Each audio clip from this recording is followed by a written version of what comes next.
It is that time of day. It's that special time of week here in northern Israel where it's relatively quiet. I don't know if you can hear the silence. Well, I know I tend to walk in pretty quiet places. There's a car honking its horn. Relatively quiet places I tend to walk in. Um, Considering the relative street life and city life, which I'm not far from. But yeah, right now I'm like in the middle of a city, and you can hear the birds if you're listening.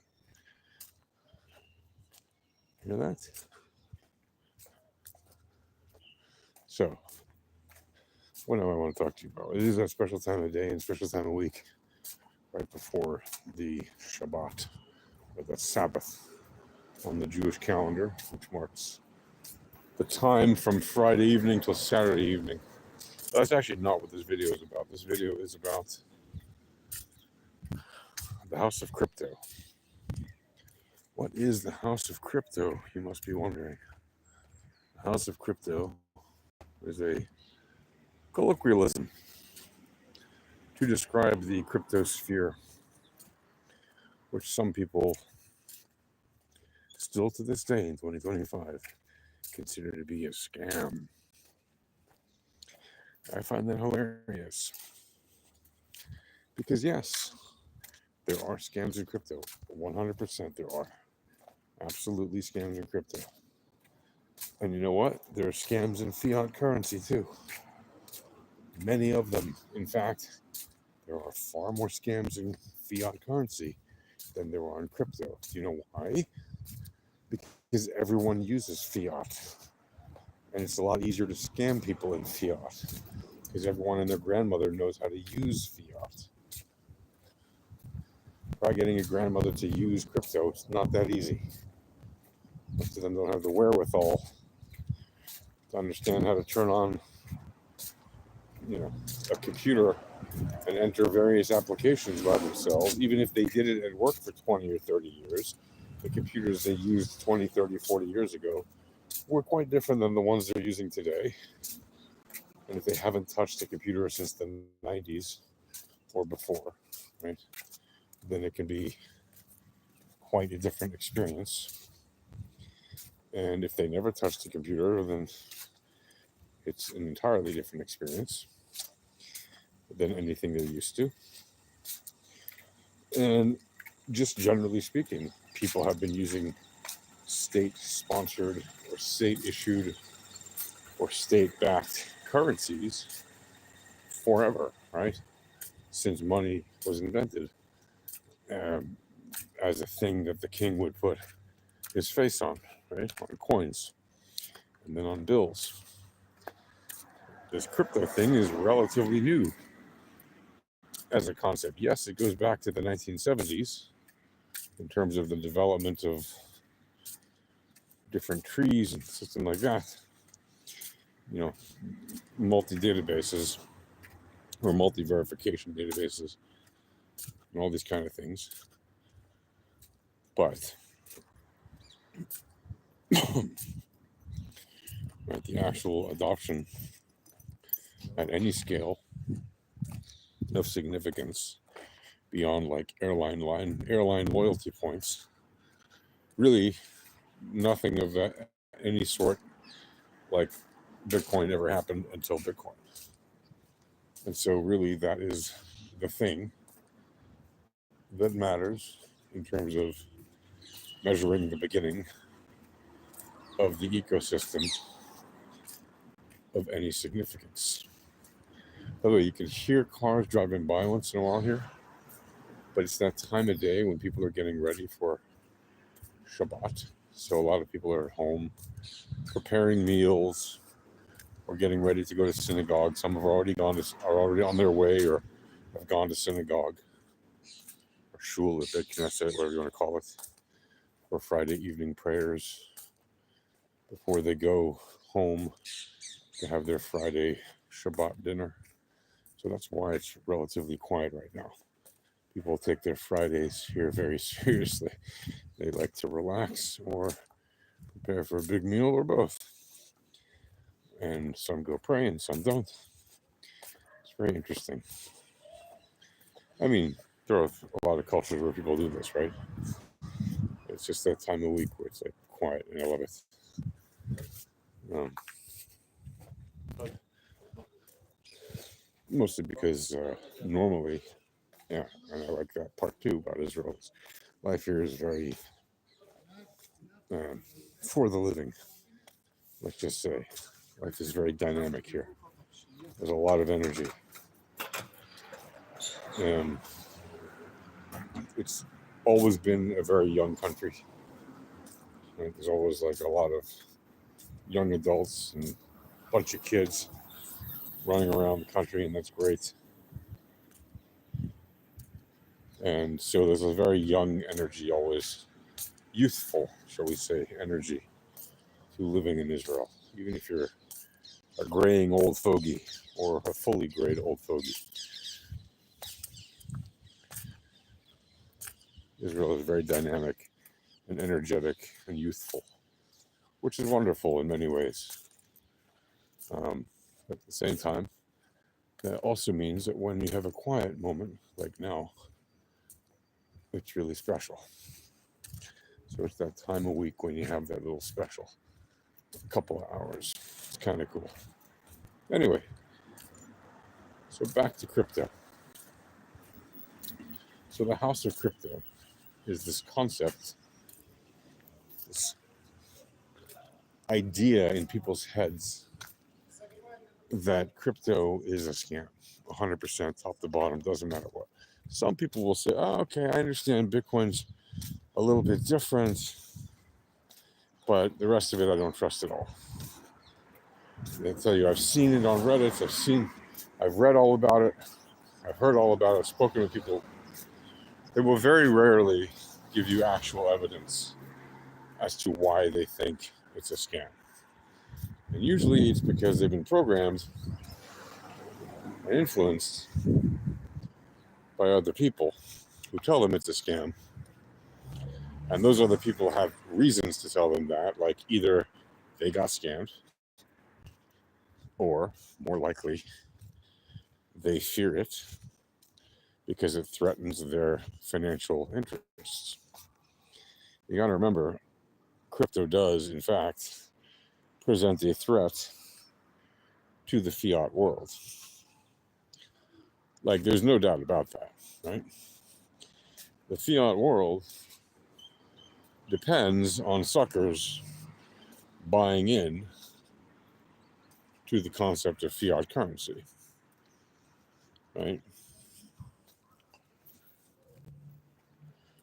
And that does not happen if everybody flips to crypto. Fiat currency is backed by nothing except force, right? Force of arms, literally force. And you could say, well, that's not nothing. It's the full weight and backing and faith and confidence, good word, full credit of blah, blah, blah government. Right. Okay, then can you name me one government that's worth its weight in words? Can you name me one that is actually worthy of full faith and credit? Because I can name you a lot of people who are worthy of it, don't have any, and I can name you literally every government that says they have it, but they're not worth it. As it is, I don't trust any government. Yes, I trust some less than others. But on the whole, I don't trust governments. I don't trust politicians. And if you're going to say, oh, you're one of those sickening, annoying libertarians, no, I'm not. I'm a person who doesn't trust government or politicians. Period. End of story. There are no exceptions. And by the way, I am friends with a fair number of politicians, some currently serving in the United States Congress and elsewhere, the Israeli Knesset, the European Parliament. I know people serving in these roles as friends. And I can tell you, when it comes to their work, and I've worked with them, they can do a fine job, but they're always looking out for their self-interest. And that means they're always looking out to serve their donor owners. Now, does that mean that as people, I don't trust them as human beings? Well, it depends on the person. There's some that are trustworthy as people, but when it comes to individuals and being political professionals, no, I don't trust them. And I've told them as much. And I would tell any of them as much again because I wouldn't lie to them. They know I don't trust them, and yet we're still friends. They know I don't trust them at work, right? That doesn't mean I don't like them. That doesn't mean we can't hang out and have a drink together or a meal, right? Laugh about old times anew. Right? But professionally, you would be naive to trust a politician. It would be like trusting a person who carries a big sign saying, I am a professional liar, thief, and scoundrel. Because that is what they are. And these are the people that run the government that you put the full faith and credit into when you use their fiat system. So is it any wonder that cryptocurrency is a threat to that? Specifically Bitcoin. And others. Litecoin also, by the way. Why? Because the founder doesn't hold a huge stake in Litecoin, even though we know who he is. In the case of Bitcoin, we know the name of the person.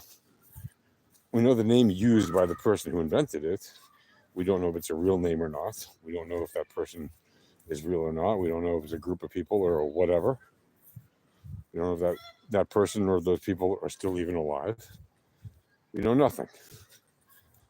But we know that that person has many wallets with 50 Bitcoin in each one that add up to well over 1 million Bitcoin. And that means that about 4% of all the Bitcoin in the world, which is a lot.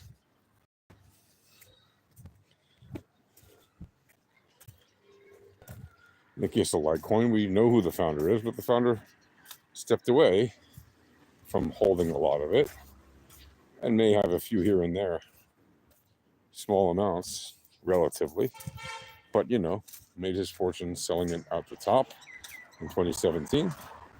As far as we know, does not hold a large stack now. Maybe he's bought some more in recent years. We don't know. It's none of our business. But he's not a figurehead that is an active, known, massive investor whale type. And yes, he helped. He helps with run the Litecoin Foundation, right?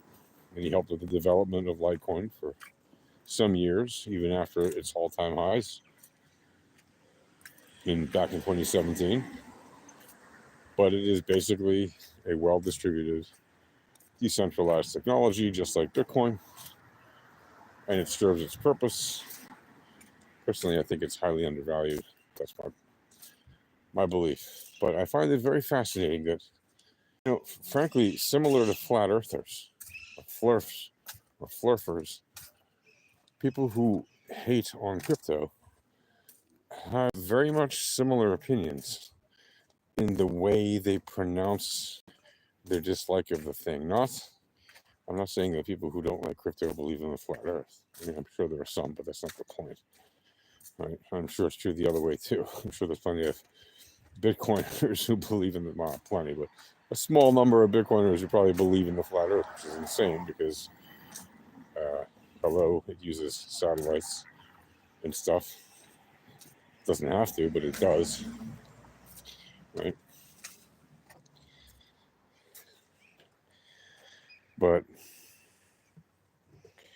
yeah, my point being, size 9. My point being that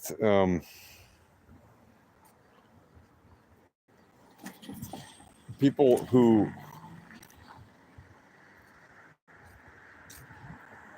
constantly say that crypto is a scam, or that Bitcoin is a scam, or that whatever is a scam, and they just trash talk what they call crypto bros. Right? They think that everyone in crypto is a crypto bro. But not everyone in crypto is a crypto bro, dude. Lots of regular people are into crypto too. Increasingly more and more.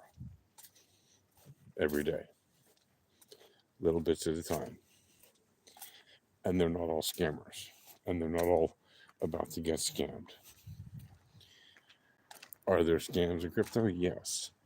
But when you ask somebody who says there are scams in crypto, if they're not actually into crypto, and they just avoid it like the plague because they've heard, oh, there's scams in crypto, and they're usually very intelligent, reasonable people, but they won't touch it with a 10-foot pole. And you say to them, well, what's your evidence for your claim that crypto is all a scam? They just won't tell you. They'll just say, I've had this discussion a million times. I don't want to talk about it anymore. Well, then I can dismiss those claims against it, right? Without any extraordinary evidence to the contrary. But they don't want to hear that. I find it a little bit saddening because there are some very intelligent people in the world who just will not accept that crypto is a real thing. They just don't want to accept that.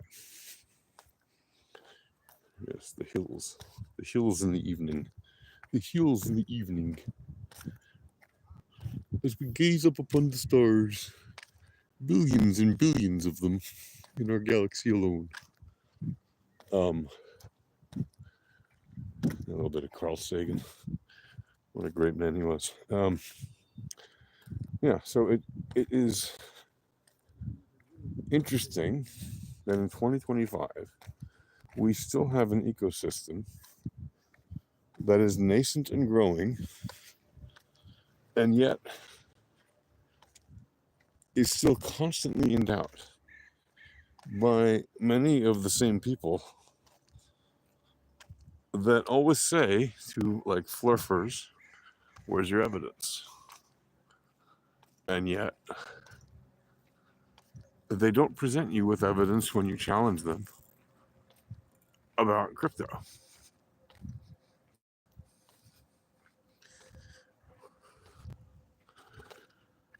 You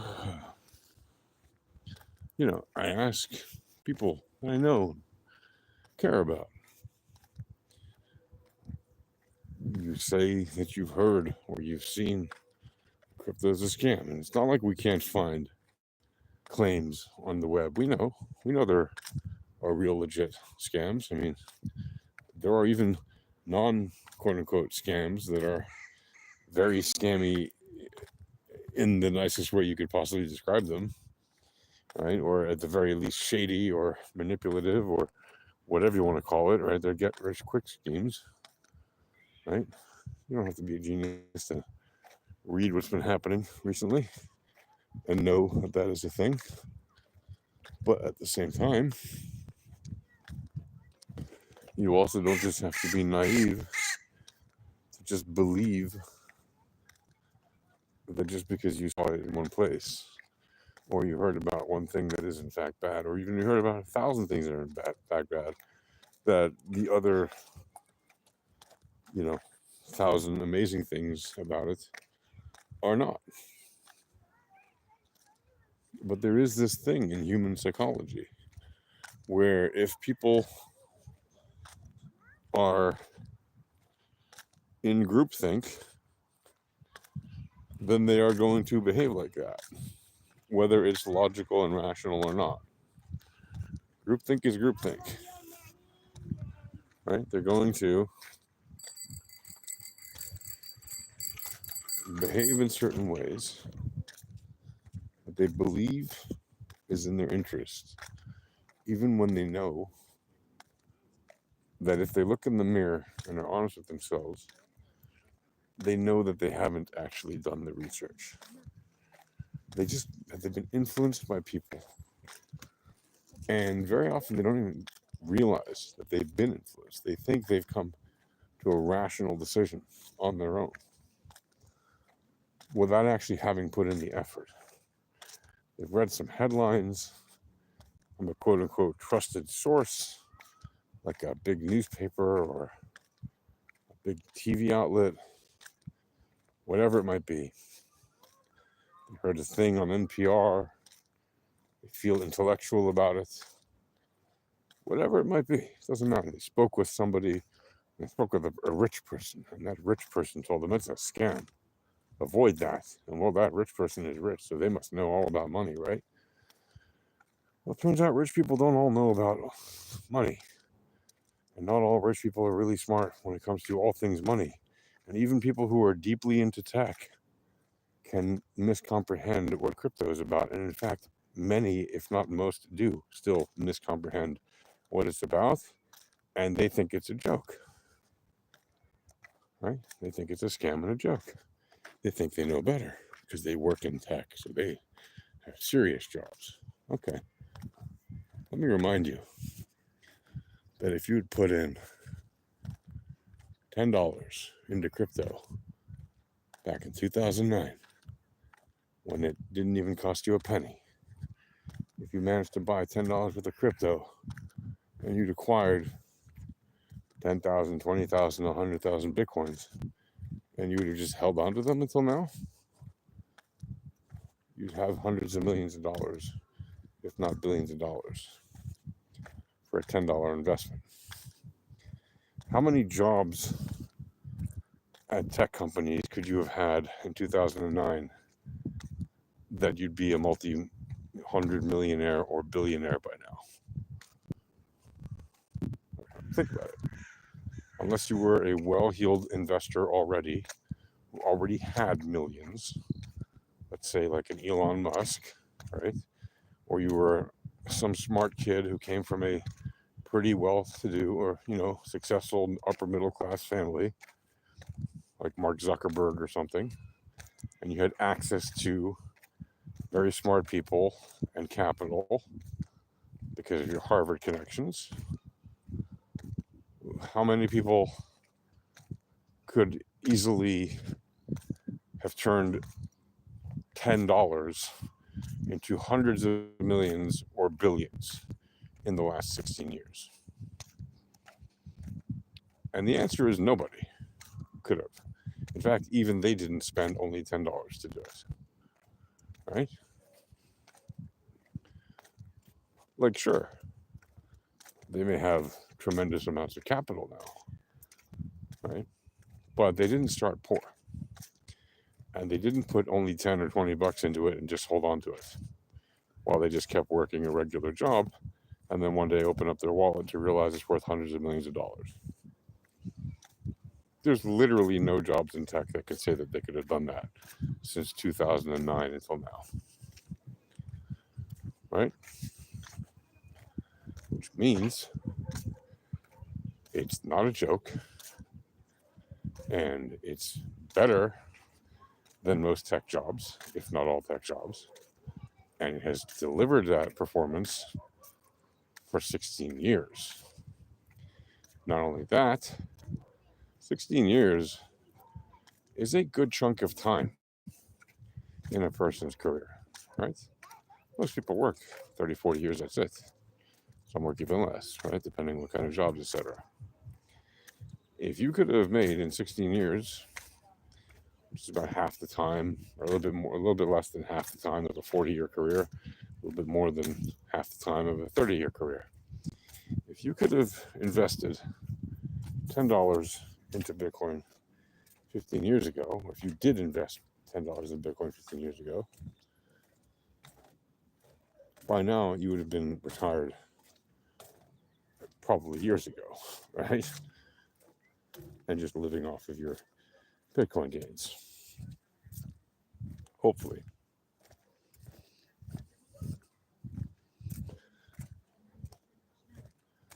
And that is just a fact. And people can say, well, it's a scam. You'll see someday they'll get scammed. Well, 16 years is a very long time to get scammed. 16 years is a very long game for Satoshi to scam the world. Okay? And it's not a frenzy like the tulip mania of Dutch market fame, which really lasted about 1 year. And you've heard that expression in the Bitcoin market if you've been around it long enough, that, oh, this is like the tulip mania. The tulip mania lasted 1 year. If you stretch it out, all of its real hype building up and everything, and the denouement at the end, okay, I'll give you 2 years, okay? But it was really 1 year of hype when the prices were going nuts. 1 year. Bitcoin's been around. Oh, and that was at a time when technology was much slower and news traveled much, much slower. There were no cars, there were no trains, there were no automobiles traveling hundreds of miles an hour, no buses, no rockets, there was no internet, there were no telephones. Right? You had horses and feet and boats, and not even steam-powered boats, just good old-fashioned sailing boats.